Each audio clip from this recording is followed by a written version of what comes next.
Hi everyone, welcome to another exciting adventure in podcasting. Delighted on this episode to be talking with comics creator, comics legend. May I use the word legend? Is legend acceptable? That's a pretty high praise. I think so. I think it fits. Mr. Gary Martin. May I call you Gary? Is that okay? Yes, absolutely. All right. Well, first of all, appreciating the art behind you, and thanks for jumping in, showing the art, and being willing to talk for a few minutes. No problem. I appreciate you having me. My pleasure. My pleasure. I'll mention a couple of works here at the beginning that are a couple of my favorites, but you have a really long list of work. So we can certainly travel to any titles, characters, and experiences that you'd like. But of course, The Moth being one of those that's at the top of the list for me. I mentioned that to Steve Rude when I interviewed him as well. The Moth being one of my favorites, as well as Dark Horse Presents. Your work in Dark Horse Presents, That goes and way back. yeah. Oh yeah, yeah. My reading goes back to, let's see, the 80s and then whatever I can find in different places. And Blue Devil, you did a long run on Blue Devil as well. Blue So Devil that's was just my a few. first regular series Oh as wow. an anchor, and so it holds a warm place in my cockles. Yeah, That's an yeah. actual body part. Oh wow. Wow. I'll have to Google that later. Wow.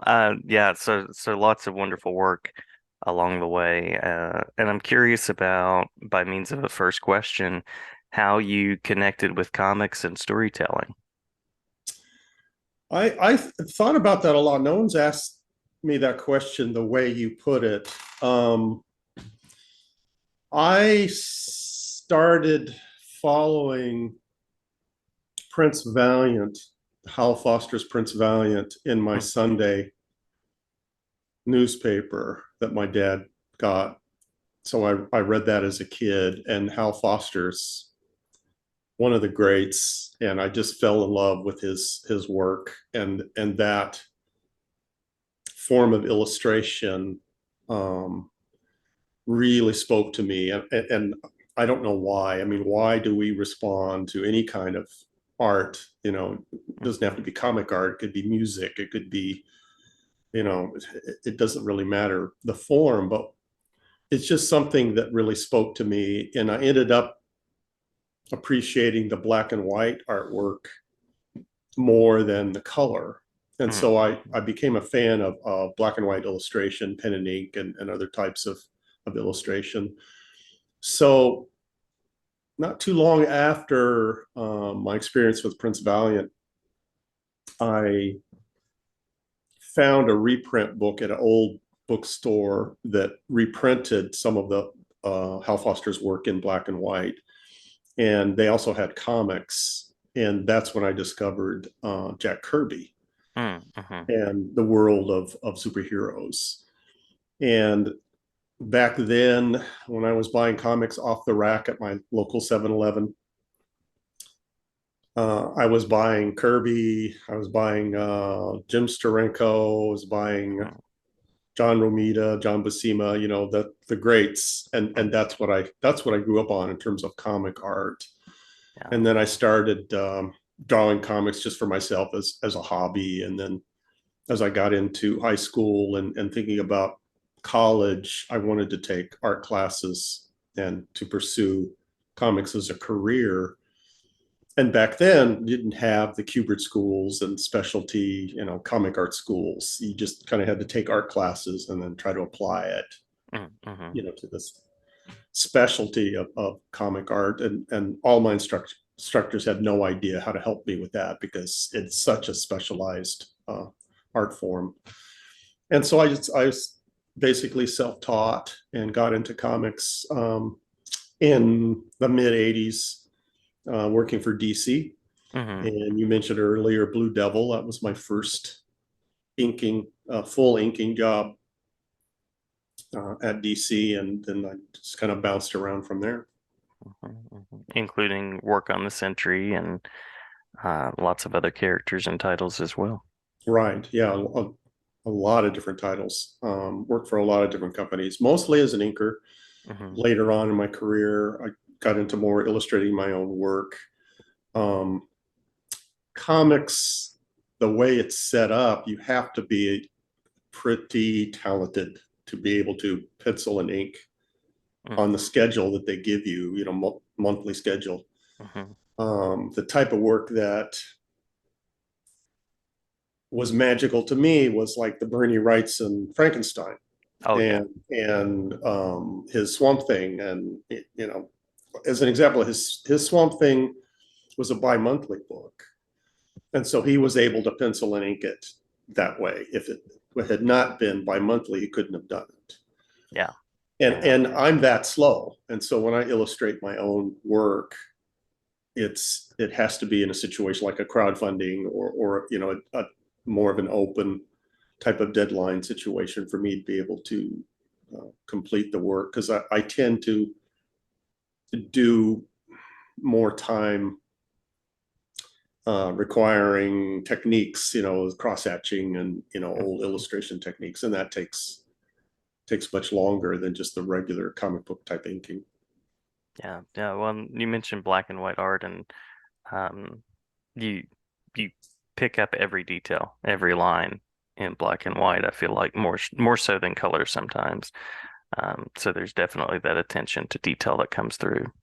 Right, and that's probably why I'm attracted to it, because I love black and white illustration, Hmm. Hmm. and the ink line is just something that's magical to me. And maybe it was because of my study of tools of comic art in the 80s that early on I found out that most comics were inked with a brush.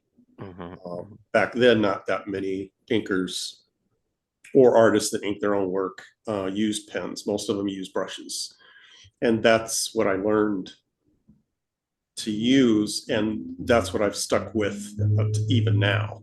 Hmm. Um, and that's become a dying craft, that most artists today not only don't use brushes, but they don't understand that anybody ever used a brush. And I get that all the time. When they ask me what I use and I tell them I use a brush, they don't believe me. That's how far removed that craft has become.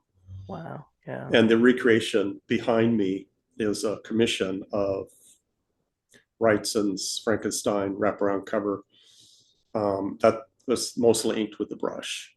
Wow. And like I say, people say, how do you do that? Well, it's just like anything. It's practice. Hmm. Practice anything long enough and you get some level of, proficiency. And that's what I've done. Yeah. Yeah. You mentioned you have a background in reading fantasy, reading science fiction. I'm curious about the kinds of stories, the textures of stories that appeal to you most when you get to work on them. Um, Mostly adventure type stories. I love science fiction. Superhero stories aren't that interesting to me, although I love the artwork. Hmm. I think the stories that I respond to the most are just the simple morality tales. Hmm. And a lot of the early Marvel stories were that they were just your hero. He just happened to wear a cape and he was, bigger than everybody else, was faced with some moral dilemmas, and he was just, trying to make the right choice. Hmm. And that simple formula has kind of been lost over the years, where we don't get that much anymore. Modern comics, certainly, it's rare to have a simple morality tale in a modern comic book. Hmm.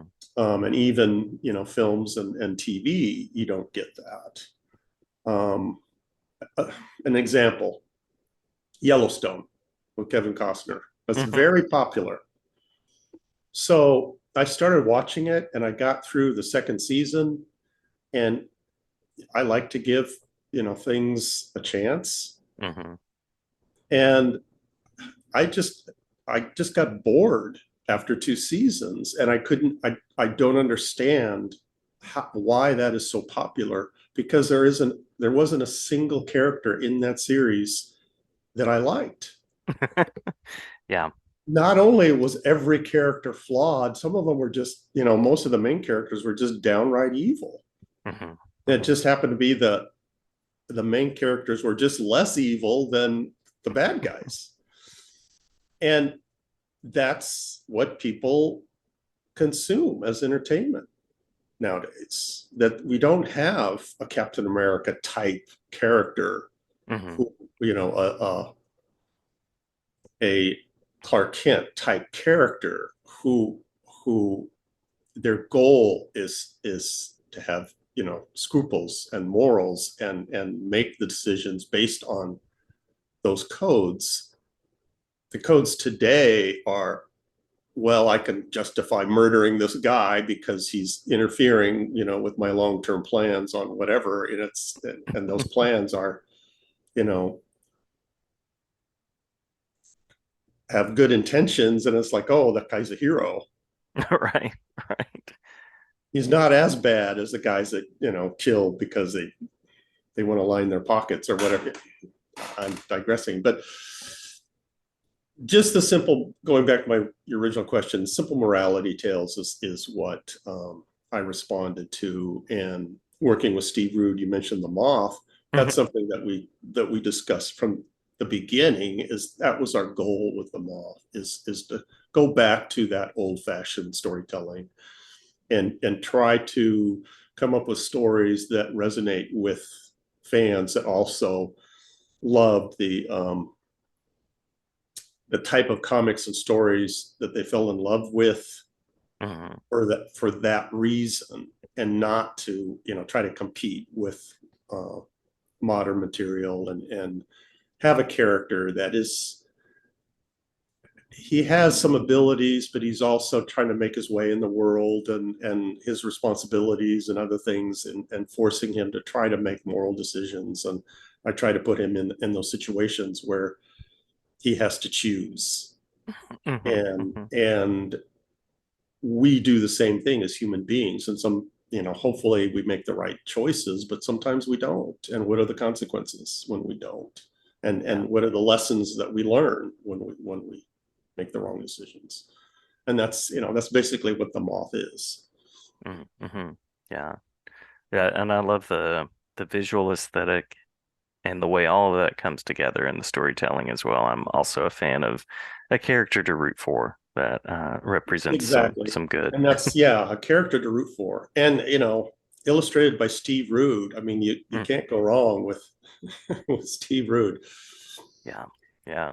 I was going to ask about most positive experiences in collaboration. So it sounds like the Moth is definitely up there, and Blue Devil. Any others that you would mention from your pantheon of experiences? um Probably another artist that I've worked with quite a bit, and I always jump at the chance, is David Williams.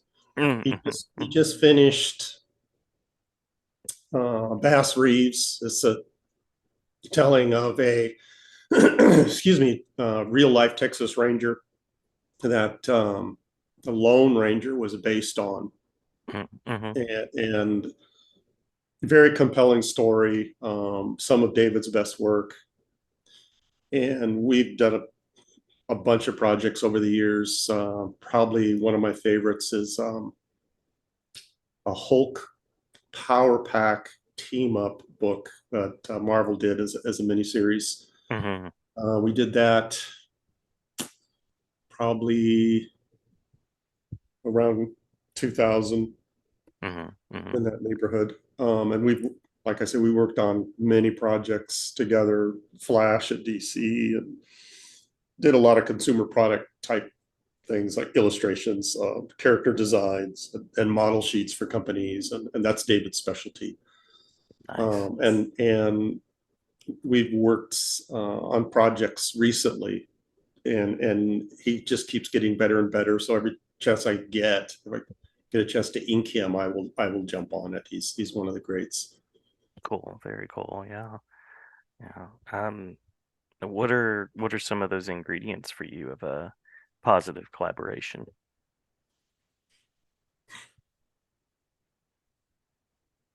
I think when you're looking at artwork, if you're as an ink artist, if I'm teamed up with someone that has similar likes and dislikes, Hmm. Hmm. as an ink artist, I'm trying to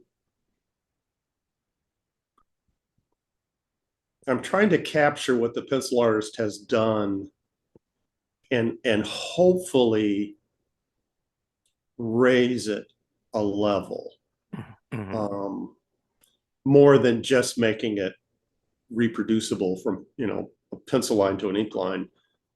Try to um, try to add something to it in the Hmm. translation from pencil art to ink art. And in some cases, as an example, like Steve Rude, my goal is just not to ruin it. So my expectations are, the idea of me trying to make it better, that goes out the window when you're looking at the page and you just say, "Oh, please, Lord, help me not destroy this." Um, so, as an ink artist, if my tastes align with the pencil artist's tastes, then it's easier for me to get into their head and know Hmm. what they want, because that's basically what I'm trying to do as an inker is read their mind. Yeah. What would the pencil artist do if they were inking this? And I don't have 24-hour access to their brains, and so I have to guess what they want. Hmm. And if I guess correctly based on what I know about them, then a successful collaboration. But if I don't know, then I have to draw on my own tastes. Hmm. And again, if our backgrounds and tastes align, then I'm making the right choice. Yeah. And there have been many times that I draw on my own tastes and the pencil artist hated what I did because he had a different point of view. Hmm. And I didn't know what that point of view was. And that's part of the mystery of inking is when you see great teams, pencil inker teams, the inkers making these choices based on what they think is the best choice. Hmm. And it's rolling the dice. It really is. And the ones that have nailed it, favorite collaborations, I could name a couple. Joe Sennett over Kirby. Hmm.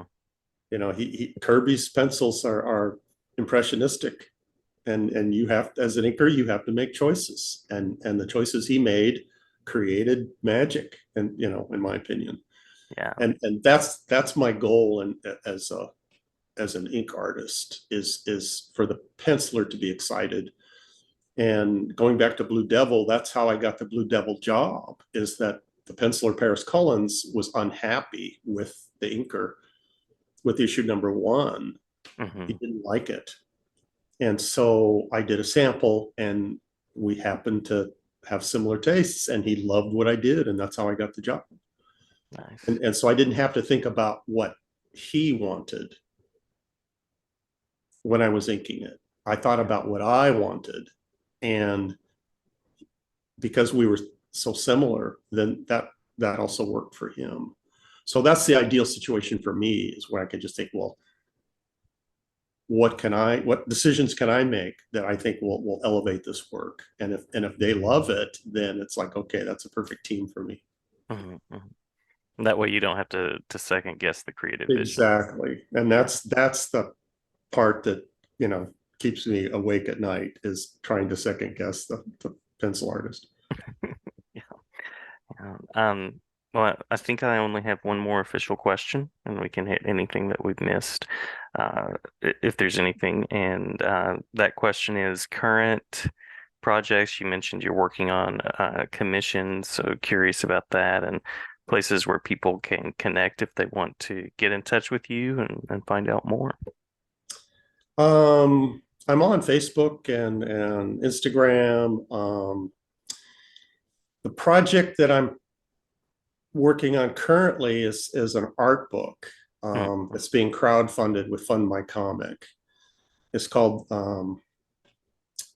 Brush with Destiny, ink art of Gary Martin. And Mm-hmm. it's a collection of commissions and just personal artwork that I've done probably in about the past decade, types of illustrations that I couldn't afford to do with comic book companies because I would spend, 2 or 3 days on each piece. Just like the pieces behind me, Mm-hmm.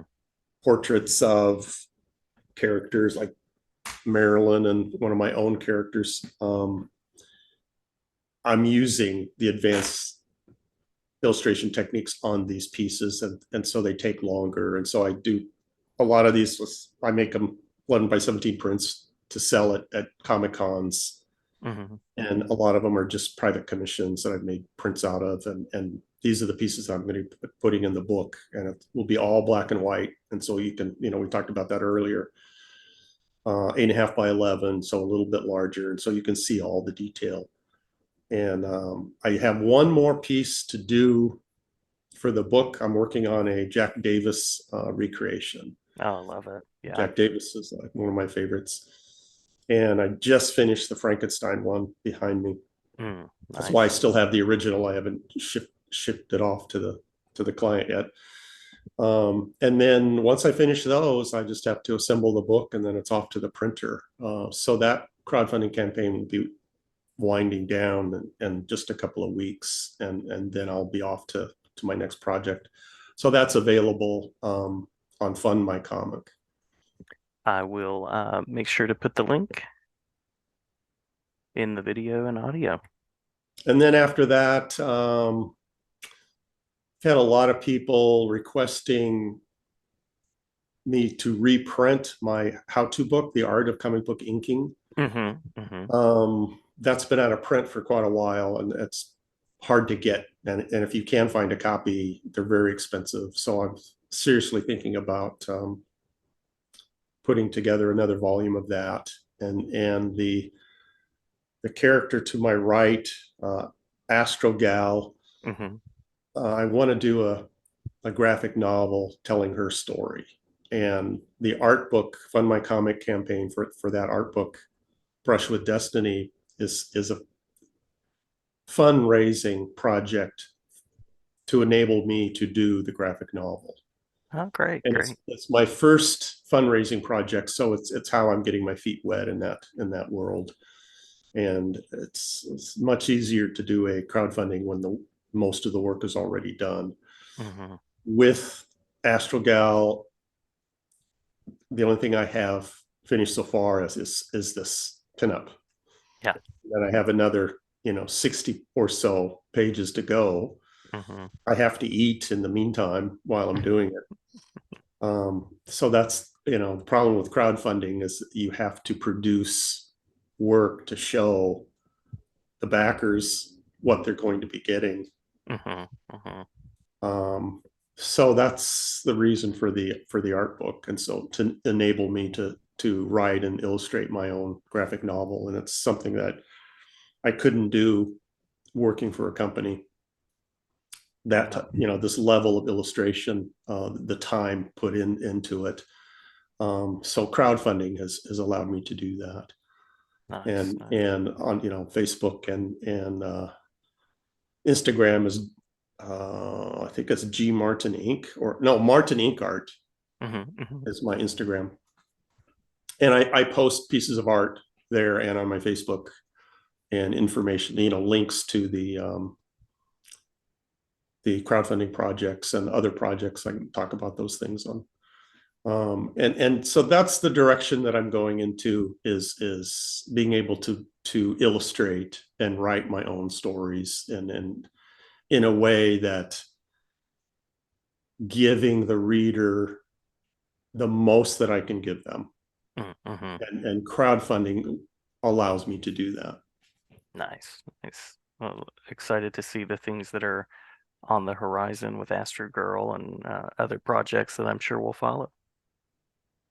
Yeah, and it is exciting because when you work for large companies, you're doing their characters, you're doing their stories, and Mm-hmm. you're doing it in a style that they want. Um,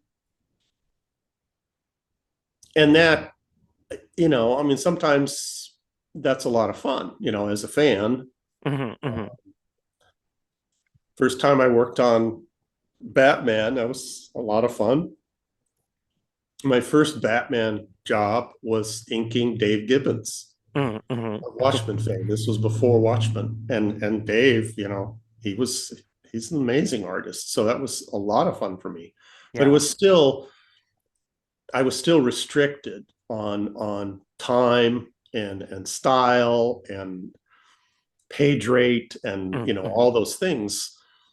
Um, Fun doesn't put food on the table, Right. Yeah. so it's still a business, and still you still have to do it under certain guidelines and parameters to make the editors happy. And and it it after a while it seems like you're working in a factory, an assembly line where you're just churning it out. Hmm. um, so these projects that I'm talking about, this puts me in a situation where I'm giving it everything I have, Hmm. Yeah. and I don't have to compromise. I don't have to say, I don't have time to crosshatch this background. I'll just slap a black in there. Hmm. I don't have to do that anymore. And so I have to rethink my approach and say, what can I add to this that'll make it cooler? And I'm not worried about how long it'll take me. And Yeah. so that's why I say, like, most of these pieces take a couple of days minimum, and sometimes 3 or 4 days just for one piece. Hmm. Frankenstein, I put easily over 100 hours into it. Oh, wow. Yeah. It's a large piece, but it's packed with detail. Yeah. Yeah.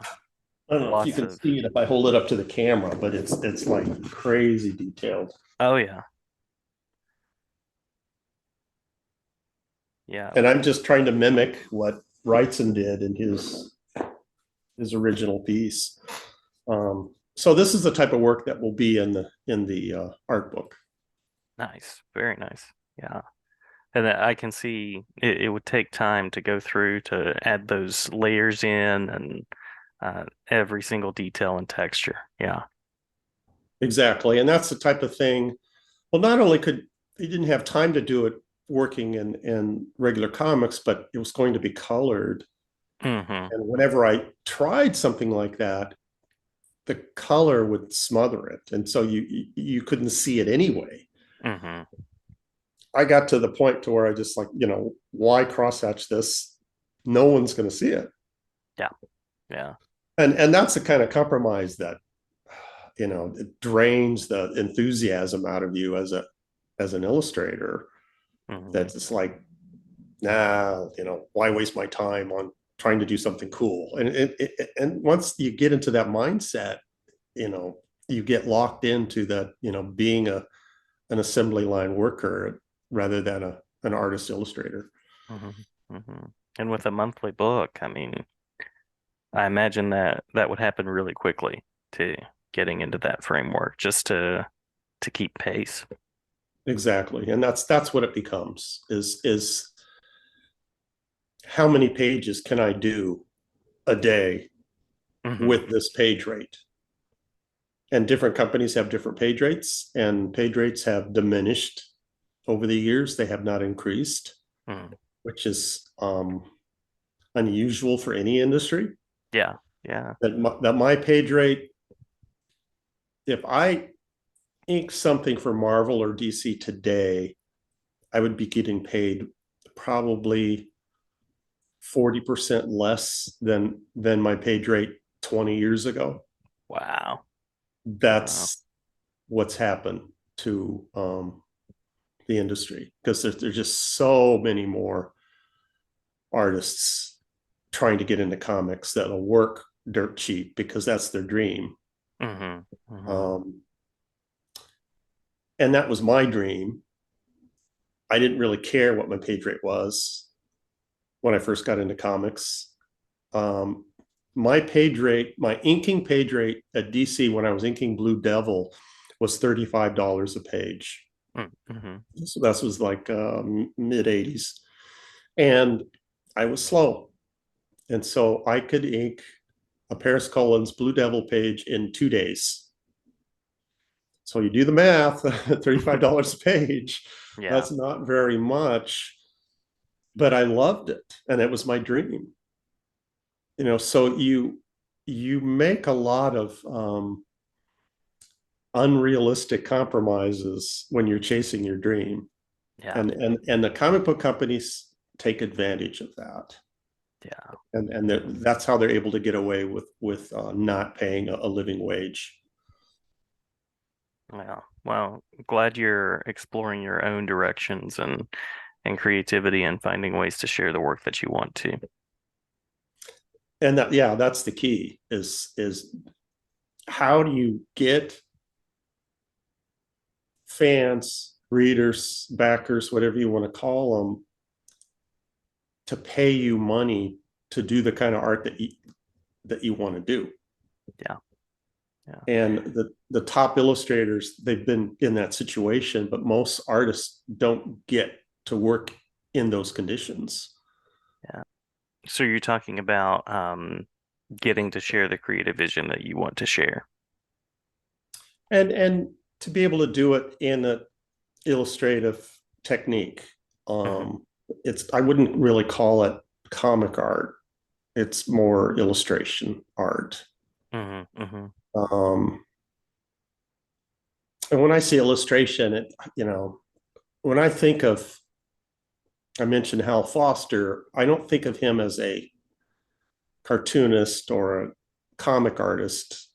I think of him as an illustrator. When you Yeah. look at his work, especially in black and white, that's what he was doing. He was illustrating it. He happened to be really fast. I mean, to be able to produce that type of work every week for decades, it's mind-boggling. Hmm. I Hmm. couldn't do it. Um, but you look at a lot of comic artists after him who were heavily influenced by him. John Buscema comes to mind, heavily influenced by Hal Foster, Frazetta, Al Williamson. I mean, the list is long, Yeah. Yeah. and that's based on illustration. And anytime anyone, as I mentioned, Bernie Wrightson, it's Frankenstein stuff. He was emulating Franklin Booth, great Hmm. illustrator. That's what comic art is based on is illustration, and that always appealed to me, and so that's the kind of thing that I'm trying to do with my own projects. Yeah. Yeah. When it definitely comes through the time, the attention to detail, all of the line work that's there. It's a beautiful piece. Thank you. Hmm. It was the hardest thing I've done. I mean, I don't. There's so much detail in it. I would literally look at the progress that I've made at the end of the day and see maybe 5 square inches finished. Oh wow. And Yeah. it's like, it's just taking me way too long, but it's what was required to do the piece without compromising. Yeah. And I just kept thinking of poor Bernie. I only did one of these. How many illustrations did he do for the Frankenstein novel? I mean, that's, Yeah. I don't, more than 20, I think. I'm just doing one, and it almost killed me. Um, but sometimes that's what's required, and I just have to keep telling myself that nothing that's excellent is easy, and Mhm. just want everything served to us on a platter. In the art world, that's what comic art has become. It's the shortcuts, and I do a lot of portfolio reviews, like at Comic Cons, people showing me their artwork, wanting to get into comics, and a lot of that comes from me writing a how-to book. Mm-hmm. Um, and it's surprising to me how many people don't want to pay their dues. They just want to, get into the industry and be paid to do what they're doing, and they're clearly not ready. Is because they haven't put the effort into it. They haven't, you know, sweated over their own work and Mm-hmm. to learn the, what the great artists have done. The shoulders that we are standing on. Mm-hmm. I mentioned names. Look at this artist. Look at that artist, and they've never even heard of them. And Yeah. it's like that mentality always baffled me. That once I see an artist that I've never seen before and their work appeals to me, then I'll take a deep dive and I'll start, Googling their name and go Mm-hmm. to Amazon and seeing what works are available to buy and that kind of thing. And a lot of artists today don't do that. It Interesting. just it baffles me. Yeah. I don't know where that disconnect has happened. That this that the new artists, and there are exceptions, but a lot of the new artists, they just want their pie now Yeah. before eating their dinner. They want the dessert. They say, well, you've I have to tell them you've got to earn that. Yeah. And I still believe that. So that's the reason why I like to do recreations, is that it's a learning process for me where I'm studying different techniques and trying to mimic, what the artist is doing, and that allows me to get into their head, and hopefully by the end of the piece I've learned something and I've become Yeah. a better illustrator. And that's my fear, is getting into my golden years of my career. I want to be able to say that I've continued to learn, that I haven't just say, okay, this is good enough, I'm just going to keep doing this. And we've seen that with different artists. They Mm-hmm. get toward the end of their career, and then it's almost like they're rubber stamping everything. It's always exactly the same, and you get tired of it. And that's something that I want to avoid. I want to progress as I get older, and taking on this rights and peace, it was a challenge for me. Can I Yeah. even do this at my age? Am I even physically capable of holding a brush and getting the kind of line that I want? All those kinds of challenges. I do wish I took this commission on 20 years ago.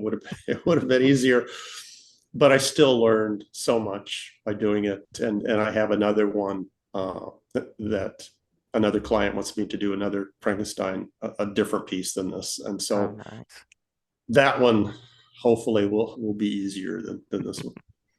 Well, what a growth opportunity, and so great that you're continuing to explore and build your repertoire. And uh, yeah, there's a lot that I appreciate about that. And you mentioned the search for writers and artists you enjoy. That's part of the joy to me of finding people whose work I like, and then saying, well, what else have they done, and what's out there and what's available. Exactly. And that's, yeah. It's with today's technology, it's so much easier to do that. Hmm. Hmm. Um, when I first got into it, I had to go to used bookstores and Yeah. comic shops, and even like finding reference, sitting in a doctor's office looking at Life magazine, and seeing Hmm. an advertisement for a hair dryer. And it's like, I might use that reference someday, and tearing out that photo out of the magazine, on the down low, and putting it in your pocket, and then putting it in your file. Boy, I'm glad I don't have to do that anymore. If I want a photo of a hair dryer, I can call one up on my handy computer with, literally within seconds. And any number of hair dryers that you want for that Exactly. matter. Exactly. Any angle, any brand, any yeah. Yeah, yeah. Um, well, I appreciate the time. I appreciate the conversation. I appreciate the work, and I'm looking forward to sharing the links to the project as well, and looking forward to seeing what's coming. Well, thanks again for having me. And I think I mentioned earlier I can talk about comic art all day, and Yeah, I apologize for going long. you are fine. You are fine. And in fact, we can chat again sometime soon if you like. And I also appreciate you showing the work behind you as well and showcasing that. Well, I'm glad to do it. And again, this is fun for me. You know, it's my job. I get paid for it, but it's more of a hobby. And as long as I think as I can keep that attitude that it's this is a hobby and try not to think about the money part, um, then I can retain that original feeling that I got when I got into comics in the first place. Love it. Love it. On that note, I will close the interview and thank you again so much.